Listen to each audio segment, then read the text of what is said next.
inside a computer program? Is it really so hard to believe?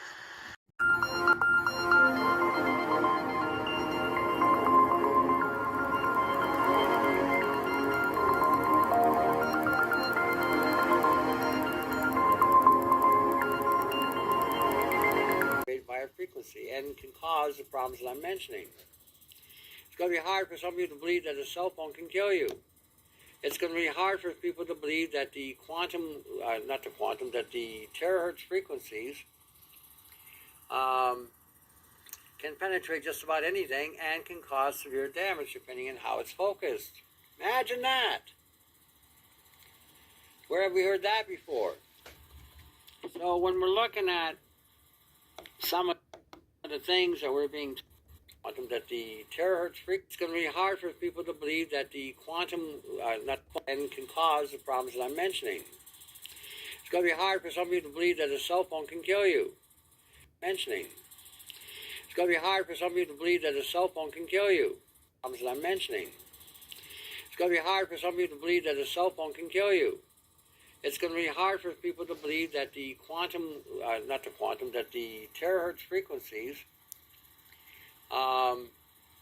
can penetrate just about anything and can cause severe damage depending on how it's focused. Imagine that. Where have we heard that before? So when we're looking at some of the things that we're being told, perhaps, by the guru industry, I think that's what I'm going to call it from now on. The guru industry. Because they got all these gurus and all these self-proclaimed people coming out who've never read anything or studied anything and are making some profound claims on products that they've been told is supposed to be the super-duperest, pooperest, drooperest product on the planet. And they know themselves, they've used these things and found out that they don't do much, but they sign a contract to propagate, perpetrate whatever they're selling.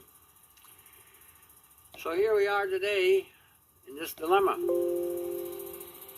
Because we got people just following the leader, not thinking, not reading, not examining. Because the medical people give you something doesn't mean it's safe or good. Doesn't even mean it's going to work.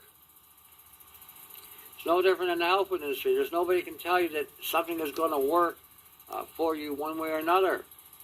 Again, that's what it is. It's an illusion. Prefabrication. So we're looking today at, sophistication using a crystalline technology activated by terahertz frequencies that can form neural networks or circuitry in the system. Now, in other research, they can take magnetic frequencies and manipulate particles to do certain things, to grow, change, or evolve. Imagine that. Imagine that. The more you look at this stuff, the more you're going to begin to think that you're no longer living in the 20th century. And you're not with Buck Rogers. Buck Rogers in the 23rd century. You're not there either. You're not in the Star Trek zone where, space, the final frontier. We're nowhere near that. But where we're at right now is with a technology that is extremely, extremely problematic, extremely dangerous, extremely toxic.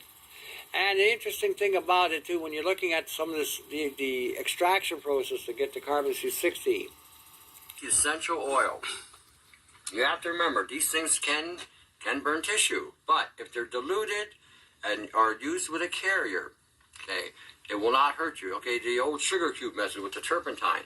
The reason why they used the sugar cube primarily wasn't because it was going to collect, parasites or whatever. I mean, that's the theme you may hear. The reason why they used the sugar cube is because basically it acted as a barrier so that when you swallowed it and it would release, it wouldn't burn the esophageal lining. That's the reason why they used the sugar. And when it got down below and it was released, it would let go in the deeper levels of the bowel. And that's the reason why it was used, and that was the method that they would use. They would also use oil. They would also use alcohol. They would use fat. They would even put it in the food supply to, again, disinfect food. So, and that's being done in preserving agent. for biofilm. Now, if you go on my website, augmentinforce.com, there is a link there on biofilm. You may want to take a look at it. You may want to understand what biofilm is. You may want to understand how it's breaking you down, how it's a collection of, again, bacteria. And then what happens with nanotechnology, when a biofilm attaches itself to the nano then assembles within it. How many of you seen these pictures of this gelatinous material with these wires and fibers sticking inside of this material? That's what's happening, is the nanofullerenes are assembling and replicating inside the biofilm. And when it gets to a certain point, it will actually use the protein and the sugar to further extend itself and to create what would appear to look like a larvae with a wire sticking bodies from iodine. There's strontium up there as well, which is stripping the body of calcium. So it's displacing the calcium and replacing it. So we're having a infrastructure breakdown going on.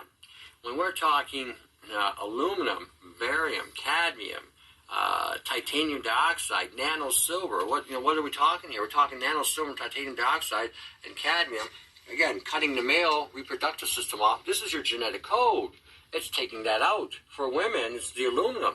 The aluminum is a very lethal metal that, again, causes like I say, metalloestrogenic effect to attach itself to receptor sites, causing high levels of mutation. All the cadmium damages you just as much. So does the cadmium damages the males more, but it's also damaging you as well. And when you're talking titanium dioxide and you're talking nano silver, okay, that's up us will. No more bag. No more bag. It goes. And a lot of congestion in the prostate here. Okay, that's a lot that has to do with